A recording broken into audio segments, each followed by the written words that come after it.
오늘 함께 은혜 받으실 말씀 구약 레위기서 5장 14절로 6장 7절까지 말씀을 제가 봉독하겠습니다. 여호와께서 모세에게 말씀하여 이르시되 누구든지 여호와의 성물에 대하여 부지 중에 범죄하였거든 여호와께 속건제를 드리되 네가 지정한 가치를 따라 성소의 세겔로 몇 세겔 은에 상당한 흠없는 숫양을 양떼 중에서 끌어다가 속건제로 드려서 성물에 대한 잘못을 보상하되 그것의 5분의 1을 더하여 제사장에게 줄 것이요 제사장은 그 속건제의 숫양으로 그를 위하여 속죄한즉 그가 사함을 받으리라.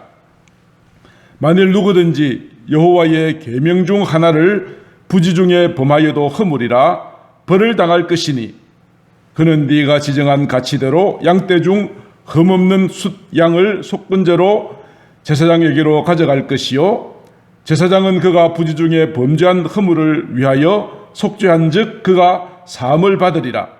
이는 속건제니 그가 여호와 앞에 참으로 잘못을 저질렀음이라.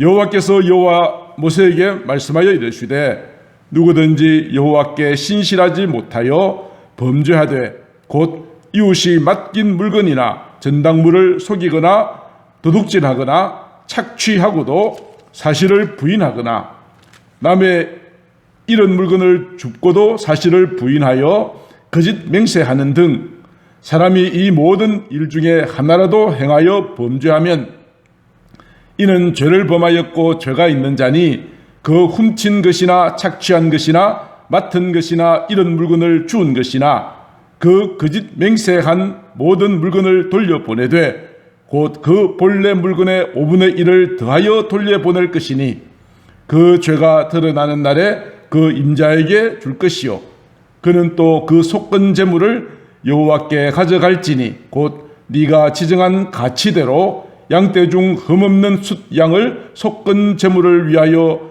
제사장에게로 끌고 갈 것이요 제사장은 그 여호와 앞에서 그를 위하여 속죄한즉 그는 무슨 허물이든지 사함을 받으리라. 아멘. 오늘은 레위기서에 나타난 5가지 제사 가운데 가장 마지막 속건제에 대하여서 함께 은혜를 나누고자 합니다.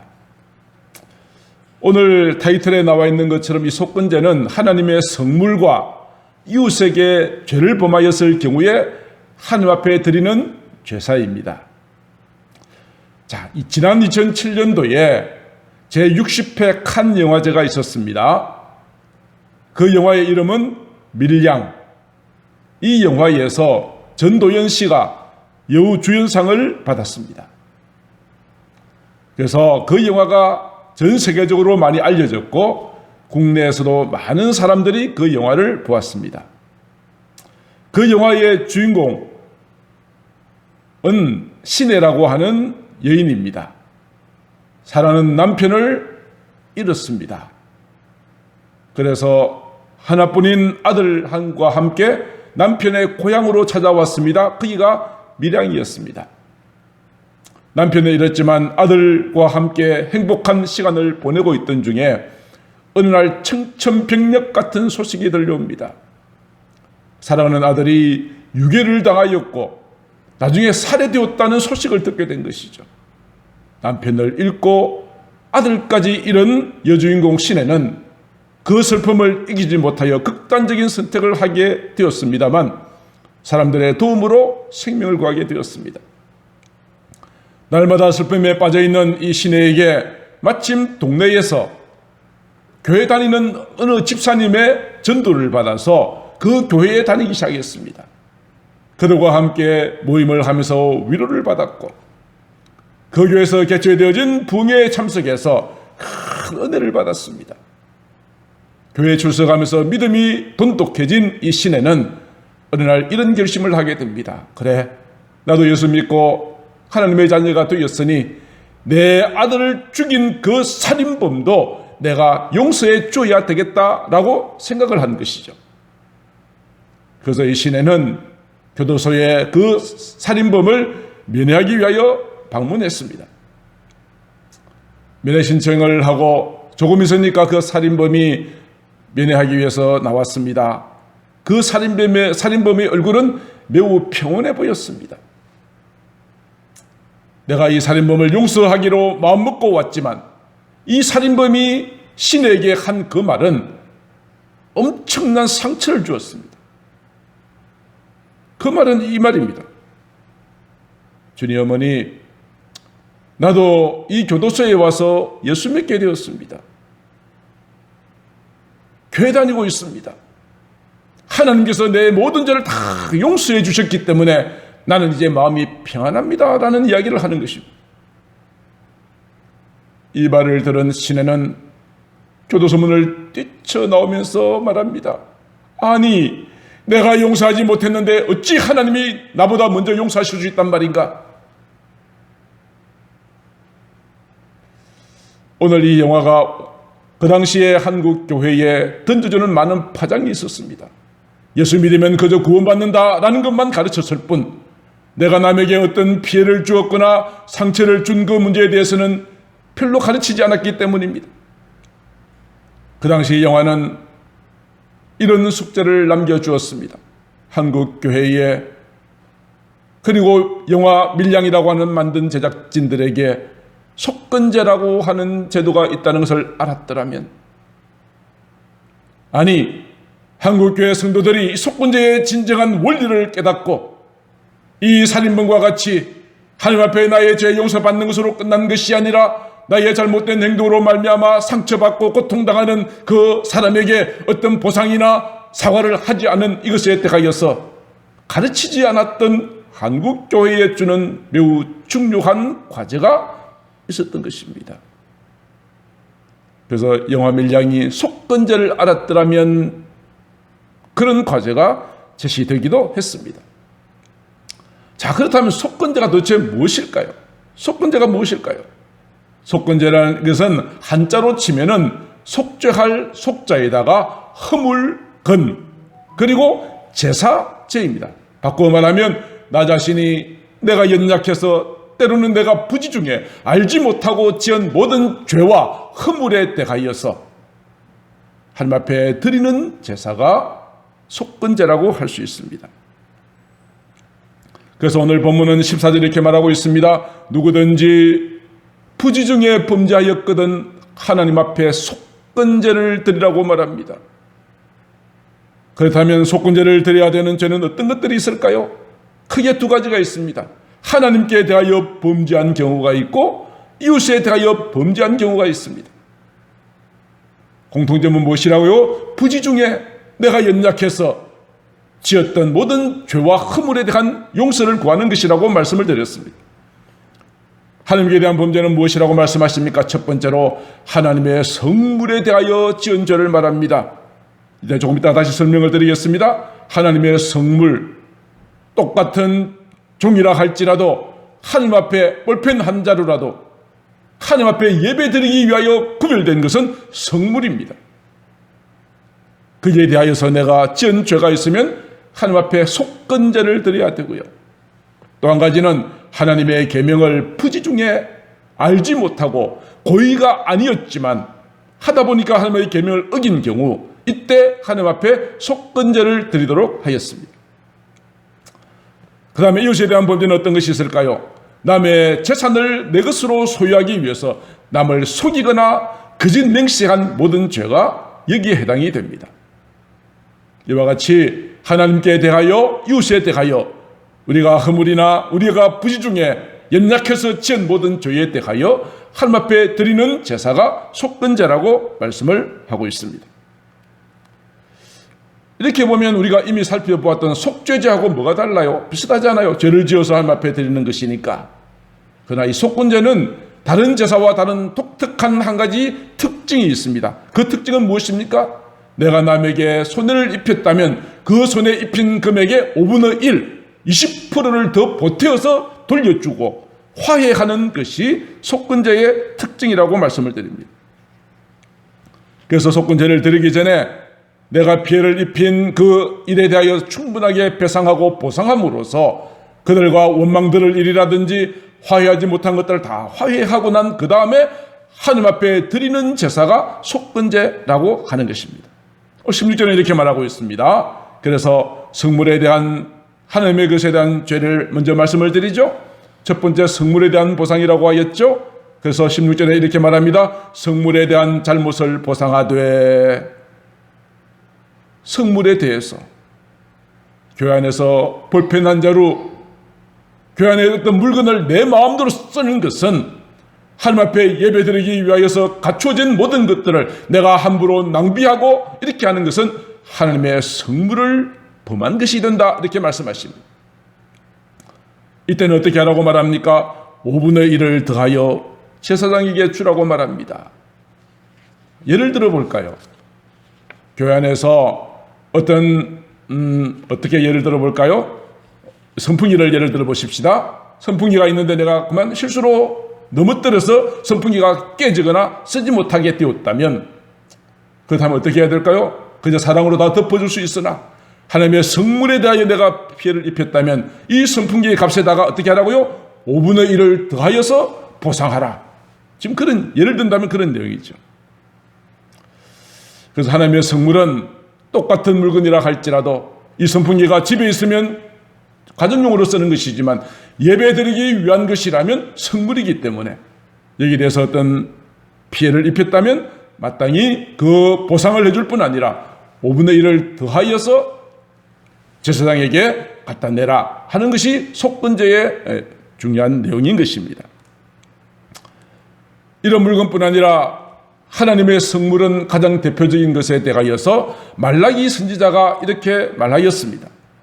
말라기서 3장 8절에 이렇게 말합니다. 사람이 어찌 하나님의 것을 도둑질하느냐. 하나님의 것이라고 합니다. 하나님의 것을 내가 도둑질했다라고 책망하고 있습니다. 그런데 사람들이 말합니다.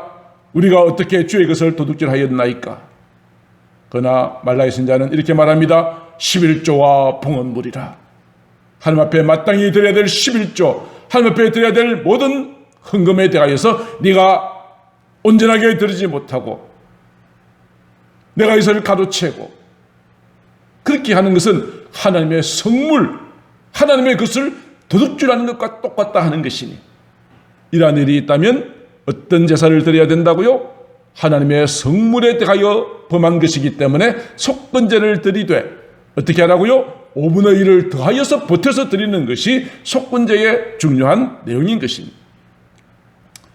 하나님의 것을 도둑질하면 어떤 결과가 초래되어집니까? 말라기서 3장 9절에 이렇게 말합니다. 너희 온 나라가 나의 것을 도둑질하였으므로, 여기서 나의 것은 아까 8절에서 말씀을 드린 것처럼 11조와 하나님 앞에 드리는 봉헌물이라 하였습니다. 도둑질하였으므로 너희가 저주를 받았느니라 말씀하십니다. 하나님의 것을 온전하게 속건제로 주 앞에 드리고 보상하지 않는다면 그들에게 저주가 임할 것이라고 그렇게 책망하십니다. 그러면서 말라기서 3장 10절 여호와가 이르노라 너희의 온전한 11조를 창구에 드리랍니다.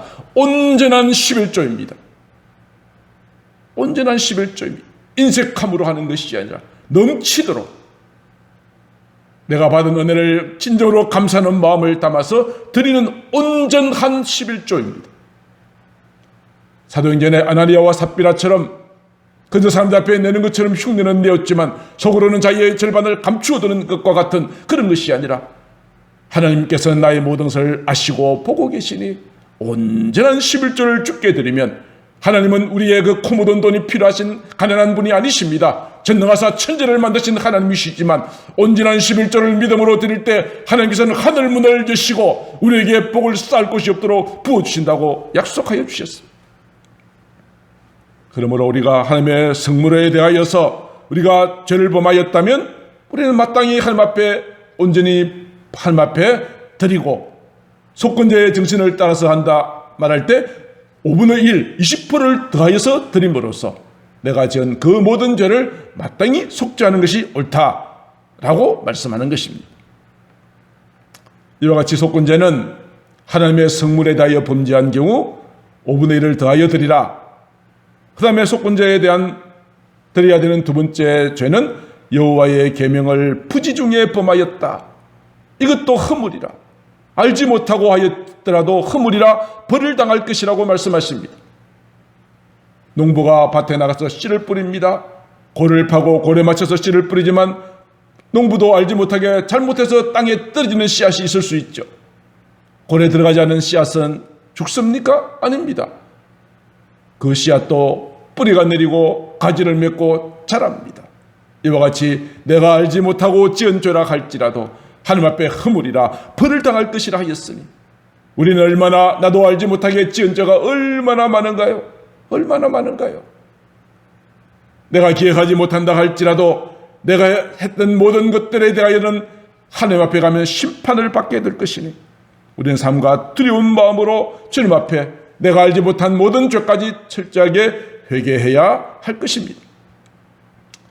부지 중에 내가 죄를 범한 경우에 속건제를 드리라고 하였습니다. 88절에 이렇게 말합니다. 그때는 흠없는 숫양을 속건제로 가져가라고 말합니다.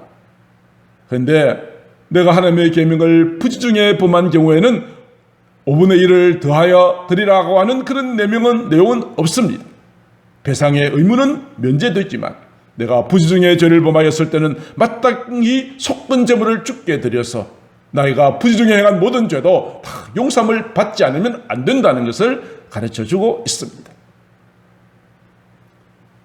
그 다음에 또 어떤 죄를 속건제로 드려야 됐나요? 이제는 이웃에 대한 죄죠. 남의 물건을 내가 내 것으로 소유하기 위해서 속이는 경우입니다. 6장 4절에 나와 있습니다. 이는 죄를 범하였고 죄가 있는 자니 어떤 죄입니까? 훔친 죄, 남의 것을 착취한 죄, 남의 것을 맡아나 놓고 모른다고 오리발 내미는 죄, 주인이 모르는 잃어버린 그 물건을 내가 주워놓고 나는 그런 일이 없다라고 거짓으로 맹세하는 죄, 이런 것들이 그들의 죄입니다. 이런 모든 죄가 드러나게 되어진다면 그 모든 물건을 도로 돌려보낼 뿐 아니라 그 본래 물건의 5분의 1을 더하여 돌려보내라고 말씀하여 주셨습니다. 5분의 1을 배상하라는 것입니다. 이것이 속건제의 가장 중요한 특징입니다. 왜 그렇게 하라고 하였을까요? 왜 5분의 1을 배상하라고 했을까요? 여러 가지 이유가 있겠죠. 누구든지 나의 재산을 남들이 가지지 못하도록 이런 제도를 만든 것도 있고, 혹 내가 남의 물건을 가져와서 그 사람에게 피해를 입혔다면 그 모든 피해를 철저하게 보상함으로 그 사람들과의 좋은 관계를 계속 가져야 된다는 필요성을 말씀하여 주고 계시는 것이죠.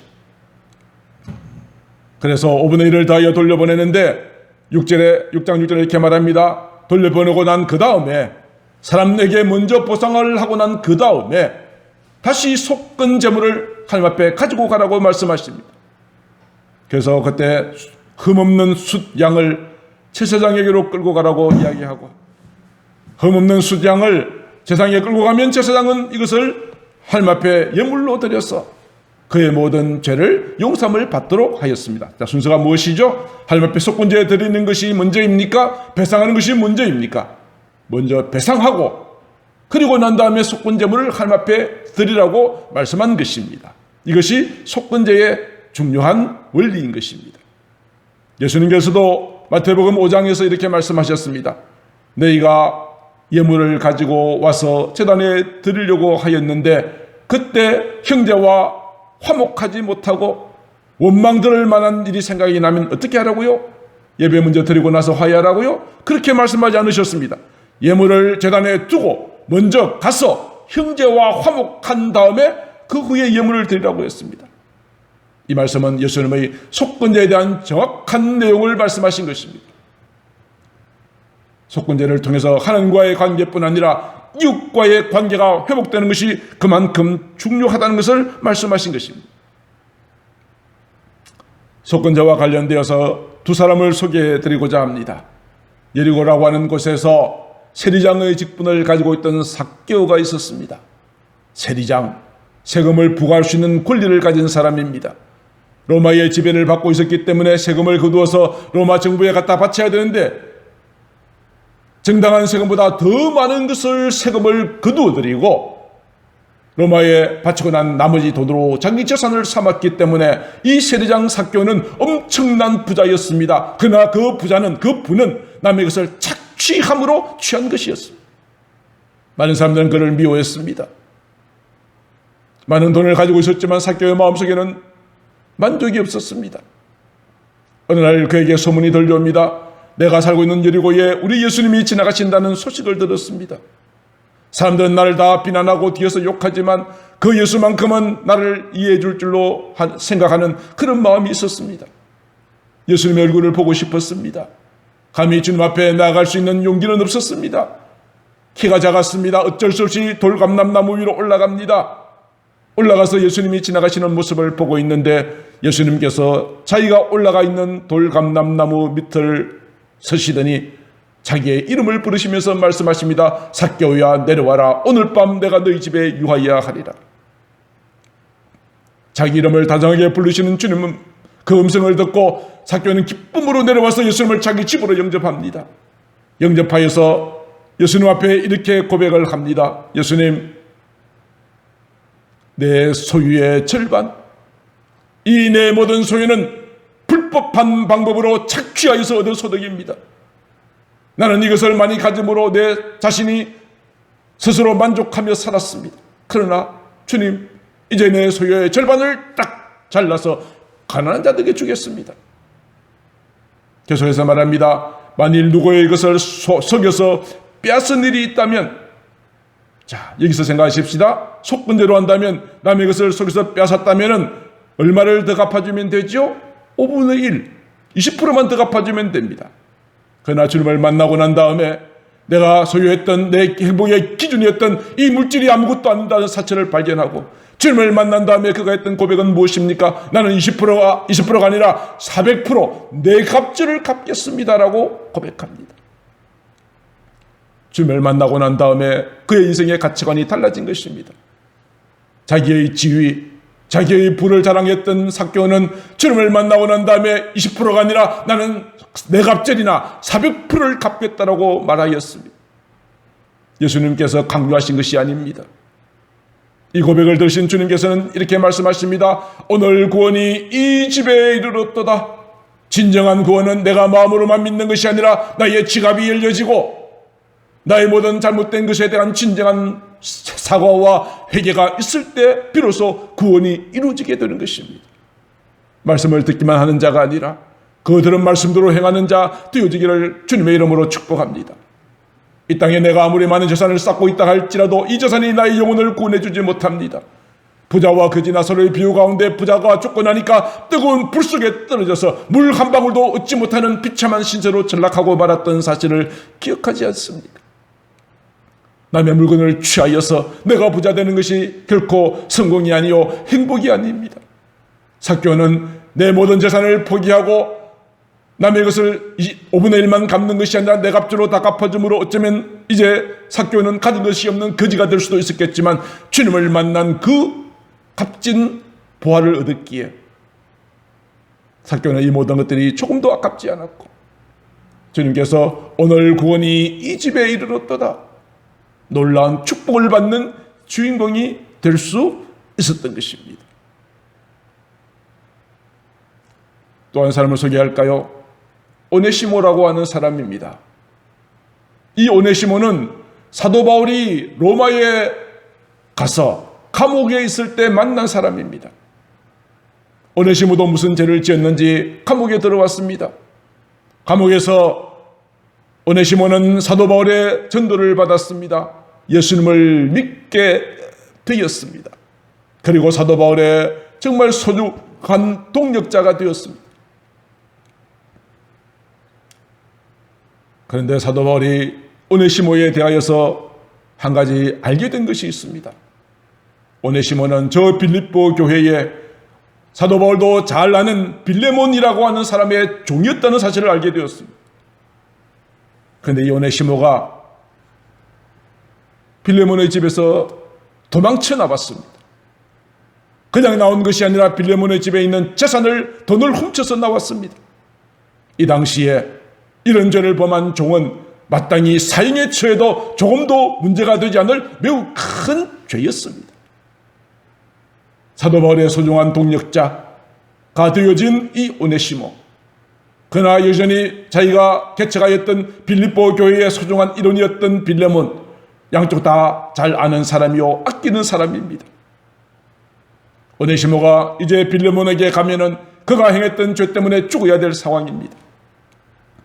사도 바울은 굉장히 고민했을 것입니다. 이 일을 어떻게 해야 되나? 사도 바울은 오네시모에게 말합니다. 오네시모야, 너는 내 주인에게로 돌아가라. 어쩌면 오네시모는 그 말을 듣고 벌벌 떨었을 것입니다. 사도 바울 선생님, 나 가면 나 죽습니다. 아니야, 가라. 가서 내가 너에게 편지를 하나 써주겠다. 그래서 오네시모를 돌려보내면서 쓴 편지가, 빌레몬에게 쓴 편지가 빌레몬서입니다. 딱 한 장의 짧은 분량입니다. 이 편지를 가지고 오네시모는 긴장된 마음으로 빌레몬의 집으로 찾아갑니다. 그 편지 내용에는 이런 내용이 들어있습니다. 빌레몬서 1장 18절 19절 그는 오네시모를 말하죠. 만일 너에게 빌레몬 너에게 불의를 행하였거나 네게 빚진 것이 있으면 그것을 내 앞으로 계산해라. 아무 말 하지 않을 수도 있었지만은 이 오네시모가 지은 모든 죄를 다 오픈하면서 그가 지은 죄가 있다면 빚진 것이 있다면 내가 계산해라. 내가 갚아줄게. 내가 갚아줄게. 철저하게 속건제의 그 모든 정신을 따라서 단순하게 바울을 통해서 예수 믿고 구원받은 데 그친 것이 아니라 자기가 피해 입은 것에 대하여서 오네시모가 갚을 입편이 되지 않으면 내가 갚아주겠다라고 편지를 쓴 이 편지를 손에 쥐고 오네시모는 빌레몬을 찾아갔습니다. 이 편지를 받아본 빌레몬의 마음은 감동을 받고 자기에게 죄를 지었던 오네시모를 영접하고 그의 모든 죄를 용서해 주었습니다. 그렇습니다. 속건제는 하나님과의 관계, 성물을 범하였거나 계명을 부지중에 범한 것에 대하여서 드리는 것일 뿐 아니라 이웃과의 관계도 그만큼 중요하다는 것을 말씀하여 주는 것이 속건제입니다. 자, 속건제를 드리기 위해서 드리는 제물이 있습니다. 어떤 제물을 드리라고 하였습니까? 5장 15절에 속건제를 드리되 네가 지정한 가치를 따라, 이 가치는 무엇을 말합니까? 네가 얼마나 많은 죄를 지었느냐에 따라서 우리가 똑같이 교통 위반하더라도 그에 따라서 벌칙금이나 다 다르지 않습니까? 똑같은 죄를 지었다 할지라도 내가 어느 정도의 수준의 죄를 지었느냐 그 가치를 따라서 금액을 계산하는데 어떻게 계산하냐면 성소 안에서만 세겔이라고 쓰는 돈이 있습니다. 성소 안에서만 쓰는 화폐가 세겔입니다. 그래서 당신의 죄는 예를 들어서 3세겔에 해당됩니다 라고 말하면 3세겔에 해당되는 그 가치의 숫양을, 흠없는 숫양을 사가지고 그것을 속건제로 드리는 것입니다. 자, 그렇다면 속건제 드리는 방법은 어떻게 하죠? 우리가 잘 아는 것과 같이 속죄제와 비슷합니다. 그래서 속죄제와 속건제는 규례가 같다라고 이야기하죠. 자, 이건 이미 말씀을 드렸으니까 짧게 넘어가겠습니다. 속건제 드리고자 할 때에 예배 드리는 자가 어떻게 하죠? 흠없는 숫양을 가지고 와서 제사장에게 가져옵니다. 가져오면 그 사람은 그 숫양의 머리에 안수하고 그 양을 죽여서 그 피를 받아다가 제사장이 제단의 뿔에다가 바릅니다. 바르고 예배자가 그 제물 가운데 기름과 콩팥을 따로 떼어서 제사장에게 주면 그것을 번제단에다가 불로 태워드리고 그리고 남은 것은 제사장의 몫으로 돌려주었습니다. 그래서 속건제는 속죄제와 거의 내용이 비슷합니다. 자, 그렇다면 이 속건제가 주는 영적 의미가 무엇일까요? 이것이 오늘 중요한 주제이기도 하죠. 속건제. 무엇인가 배상해 주어야 하는 죄입니다. 속건제의 제물로 숫양이 죽었습니다. 속건제의 제물 대신 이 속건제는 속건제의 제물로 오신 예수 그리스도 그분의 십자가 죽으심을 우리에게 보여주는 것입니다. 제가 그렇게 말씀을 드렸죠. 성경의 전체 주제가 무엇입니까? 1600년에 걸쳐서 40여 명의 제자들에 의해서 3계단으로 기록되어지고 이런 여러 가지 이유를 말씀을 드리면서 모든 성경의 주제는 예수 그리스도라고 하였습니다. 속건제도 이와 마찬가지입니다. 속건제의 제물 되신 예수 그리스도, 우리의 모든 허물과 죄에 대하여서 마땅히 내가 드려야 될 배상과 보상을 주님께서 친히 제물로 담당하셨다는 것입니다. 이것을 이사야 선지자는 이렇게 말하죠. 이사야서 53장 10절, 여호와께서 그에게 상함받게 하기를 원하셔서 질고를 당하게 하였습니다. 그의 영혼을 속건제물로 드리기에 이르면, 무슨 제물로 드리신다고요? 속건제물입니다. 내가 하나님 앞에 지은 죄, 나의 연약함 때문에 부지 중에 모든 지은 죄에 마땅히 내가 양을 들여서 보상해야 하겠지만은, 나의 모든 죄를 대신하여 예수님께서 속건제물로 자기 자신을 드리심으로 아버지 하나님께서 기뻐하시는 뜻을 성취케 하셨다라고 말씀하십니다. 예수님께서는 누군가의 강요에 의해서 한 것이 아니시라고 말씀하십니다. 요한복음 10장 17절, 내가 내 목숨을 버린다고 말합니다. 겉으로 볼 때는 예수님은 원수대에 붙잡혀갔습니다. 끌려갔습니다. 채찍에 맞습니다. 그러나 예수님께서는 하나님의 아들이심으로 천사를 불러서 그들을 다 멸하실 수 있으셨지만, 예수님은 아니다, 나는 스스로 내 목숨을 버린다. 내가 나를 너희들을 위한 속죄 제물로, 속건 제물로 나 자신을 드린다고 말씀하셨습니다. 내가 내 목숨을 버리는 것은 내가 다시 얻기 위함이니 이로 말미암아 아버지께서 나를 사랑하신다라고 말씀하십니다. 속건제 되시는 예수님, 그는 본래 하나님과 한 분이셨습니다. 하나님은 영이심으로 내가 지은 죄를 대신할 수가 없지 않습니까? 그래서 하나님께서 인간의 몸을 입으신 예수 그리스도로 이 땅에 오게 하셨습니다. 이 땅에 오신 하나님, 그분이 곧 예수 그리스도이십니다.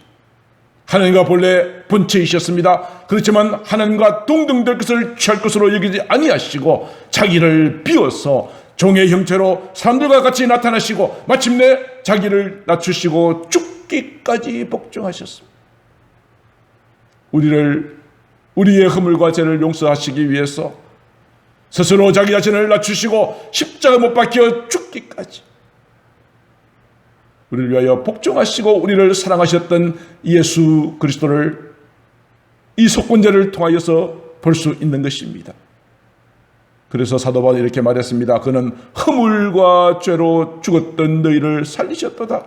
허물, 우리의 허물, 이것이 우리의 속건제에 해당되는 것 아닙니까? 내가 부지간에 연약해서 어쩔 수 없이 지은 죄, 이 모든 것들이 속건제라고 한다면 그분은 나를 위한 속건제의 제물이 되셔서 우리를 살리셨고 당신이 죽어주심으로 우리에게 영원한 영생의 축복을 주셨다. 그렇게 말씀하고 있는 것입니다. 그리스도 예수 안에 있는 속량으로 말미암아 하나님의 은혜로 값없이 의롭다 하심을 받은 자가 되었다.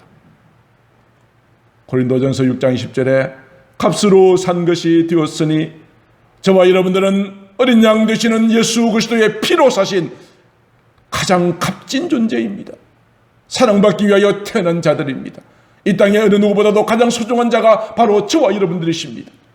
우리는 하나님께서 당신의 아들을 죽이는 생명의 값을 치르시고 저와 여러분들을 사신 존재라는 것입니다.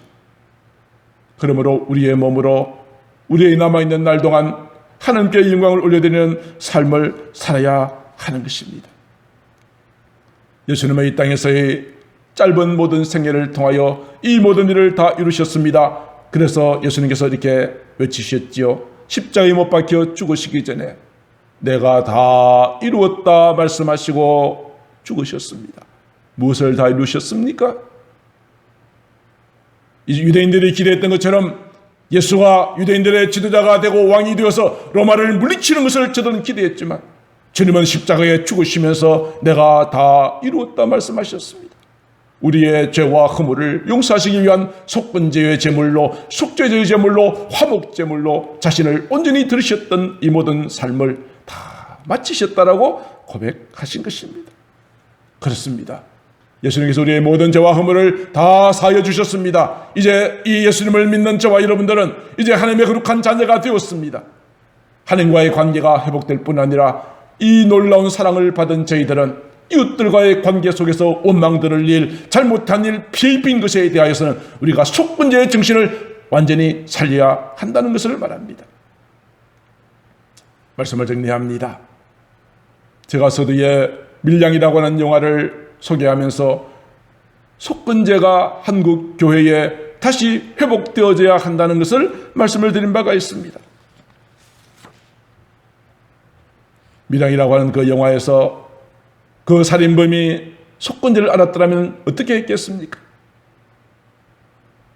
내가 당신 아들 죽인 것에 대해서 하나님께 용서받았으니 나는 평안하다가 아니라, 주님 어머니, 내가 그때는 정말 몰라서 그랬습니다. 내가 악해서 그랬습니다. 나 때문에 주님 어머니가 당하는 모든 고통을 진짜로 회개합니다. 용서해 주십시오라고 먼저 용서를 구하는 것이 순서였다 이 말입니다. 그것이 속건제의 정신을 바르게 나타내는 것이라 이 말이죠. 형제와 내가 이웃에게 피해를 입힌 것을 내가 먼저 보상하고 난 다음에 드리는 제물이 속건제였기 때문에 이 과정이 생략되어져 버렸던 바로 그 영화 속의 한국교회의 모습을 오늘 우리는 보고 있습니다. 그래도 교회 나오면 불러 예수 잘 믿는 것 같은데 이웃의 마음에 상처를 주었던 것에 대해서는 나는 하나님 앞에 제 용서 받았기 때문에 괜찮다라고 생각한다면 오늘 이 시간 이 말씀을 들으시고 속건제의 기본 정신을 바르게 이해할 수 있게 되기를 바랍니다. 어느 목사님의 간증을 하나 소개하고 말씀을 마칩니다. 어느 한 성도가 교회에 새로 등록을 했습니다. 이사를 왔다고 하십니다. 와서 어느 날 주 출석하는 가운데 그 목사님이 오늘 저처럼 속건제에 대한 설교를 하셨나 봐요. 예배를 마치고 그 성도가 목사님께 좀 면담을 요청을 합니다. 목사님이 그 성도와 마주 앉았습니다. 그 성도가 이렇게 말합니다. 목사님, 제가 이곳에 이사 오기 전에 나도 사업을 크게 했었습니다. 돈도 꽤 많이 벌었더랬습니다. 사업을 확장하다 보니 돈이 필요했습니다. 그래서 여기저기 아는 사람들로부터 돈을 빌었습니다. 그런데 사업이 갑자기 어려워졌습니다. 빚은 많은데 빚을 갚을 방법이 없어서 나는 그저 야반 도주했습니다. 그 사람들 만날까 싶어서 여기저기 도망 다녔습니다. 그러다가 목사님의 교회 근방으로 이사 왔습니다. 오늘 목사님의 설교 말씀을 듣고 나니 내가 돈을 빌렸다가 갚아주지 못한 그 사람들의 피해에 대해서 내가 갚아줘야 되겠다는 마음은 있는데요, 목사님. 내 형편이 그렇게 되지를 못해요. 그들 가운데 누가 내 있는 것을 알고 온다면 난 또 도망가야 돼요. 그들을 찾아간다 할지라도 내가 가진 것이 없어요. 어떻게 하면 좋겠습니까? 라고 목사님께서 좋은 답을 달라고 이야기를 한 것입니다. 목사님은 그 성도에게 이렇게 말했습니다. 성도님, 그렇지만 오늘 속건제에 이 모든 말씀을 주신 하나님의 뜻이 있습니다. 하나님은 돈보다 사람을 더 중요하게 생각하십니다. 그들을 찾아가십시오. 진심으로 용서를 구하십시오. 욕을 하면 달게 욕을 들으십시오. 뺨을 치면 맞으십시오. 그 성도는 목사님의 이야기를 듣고, 그래, 속건제의 의미가 그런 것이라면 목사님 알겠습니다. 제가 내일 그 사람들을 찾아가겠습니다. 목사님도 그 성도가 그들을 찾아갔을 때 어떤 일을 당할는지 사실 마음에 걱정도 되었습니다. 기도하고 있었습니다. 그 다음날 저녁에 그 성도에게서 전화가 왔습니다. 목사님 앞에 상담했던 것과 똑같은 목사님의 말씀대로 그들을 찾아갔습니다. 그들에게 진심으로 용서를 구했습니다. 지금은 어렵지만 내가 정말 형편이 좋아진다면 반드시 빌린 돈을 갚겠노라고 이야기했습니다. 그런데요, 목사님, 어느 누구도 나에게 욕하는 사람이나 뺨을 친 사람은 없었습니다. 오히려 나에게 빨리 제기하라고 오히려 격려해 주었습니다. 목사님의 마음에 기뻤습니다. 안도가 생겼습니다. 목사님은 그 성도에게 말했습니다. 성도님, 하나님께서 속건제의 제사를 제정하신 이유가 그것입니다. 당신은 돈도 잃고 사람도 잃을 뻔했습니다. 돈도 잃고 사람도 잃고. 그러나 속건제의 정신을 바르게 실천하게 되면 성도님은 이제 그 사람들과의 관계가 다시 회복되지 않았습니까? 사람을 회복시키고 이제는 마음의 죄책감이 없이 열심으로 사업하여서 돈을 갚게 되면 돈도 사람도 잃지 않고 회복되어지는 길을 열어주신 것입니다. 그리고 성도님의 마음속에 있는 죄책감도 사라지게 되었으니 속건제의 그 모든 정신을 따라서 앞으로 사업을 하고 하더라도 하나님과 그리고 이웃과의 모든 관계를 소중하게 여기셔야 합니다. 그렇게 하는 것이 참 그리스도인의 모습입니다 라고 답변했다는 것입니다. 사랑하는 성도 여러분, 말씀을 마치고자 합니다. 여러분들 가운데 하나님의 성물을 범한 경우, 죄를 범하신 경우가 있으십니까? 하나님 앞에 온전한 11조를 드리지 못하였거나 하나님 앞에 마땅히 드릴 것을 내가 가로채는 것은 하나님의 것을 도둑질하는 것이라고 말하였고 그렇게 하는 자에게 저주가 임한다고 하였습니다. 하나님은 여러분의 돈 몇 푼이 필요한 분이 아니시지만 말씀에 순종하며 살아갈 때에 하늘 문을 열어주실 것입니다. 이 땅에 쌀 곳이 없는 놀라운 축복을 부어주실 것입니다. 또 그리고 여러분들 가운데 하나님의 말씀을 내가 알지 못하게 연약해서 실수로 죄를 범한 것이 있다면 하나님 앞에 그때마다 회개하십시오. 철저하게 회개하시고 주님의 보혈의 공로로 그 보혈의 피로 깨끗하게 씻김을 받게 되기를 바랍니다.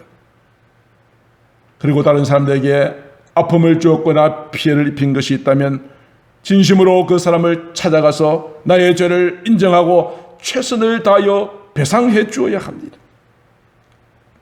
그때 하나님께서는 하나님과의 관계, 이웃과의 관계 다 회복시켜 주셔서 여러분의 모든 삶의 자유를 허락하여 주실 줄로 믿습니다. 사랑하는 성도 여러분, 우리는 또한 우리 하나님께로부터 많은 사랑의 빚을 진 자들입니다. 당신의 아들 독생자를 주시기까지 하나님께서는 우리를 사랑하시되 끝까지 사랑하시고 놀라운 은혜를 베풀어 주셨습니다. 사랑에 빚진 자들입니다. 어떻게 그 빚을 갚을 수 있겠습니까? 그 사랑을 이웃들에게 나누어 주는 것입니다. 그 사랑을 주님의 몸된 교회를 위하여 아낌없이 쏟아붓는 것입니다. 나의 일생을 주님께서 맡기신 사명을 위하여 달려가는 것입니다. 이것이 하나님께 대한 우리의 속건제의 제물이 될 것입니다. 그렇게 살아가는 자에게 하나님께서는 결코 우리를 버려두지 아니하시고 축복하시고 인도하셔 주실 줄로 믿습니다. 우리 모두 속건제의 정신을 회복합시다. 한국교회가 이 속건제의 이 모든 말씀에 온전히 순종하게 될 때 한국교회는 세상에 빛과 소금된 사명을 잘 감당할 수 있게 될 줄로 믿습니다. 이 은혜가 오늘 이 말씀을 듣는 여러분들에게 임하게 되기를 주님의 이름으로 축복합니다. 아멘. 사랑의 하나님 아버지, 우리가 늘 말씀대로 살고자 하되 때로 우리가 너무 연약하여서 짓는 허물도 있고 때때로 나와 가장 가까운 가족들과 이웃들에게 아픔과 상처를 준 일들도 많이 있습니다. 이 모든 것들을 오늘 주님께서는 회복하라 하십니다. 속건제의 제물을 드리라 하십니다.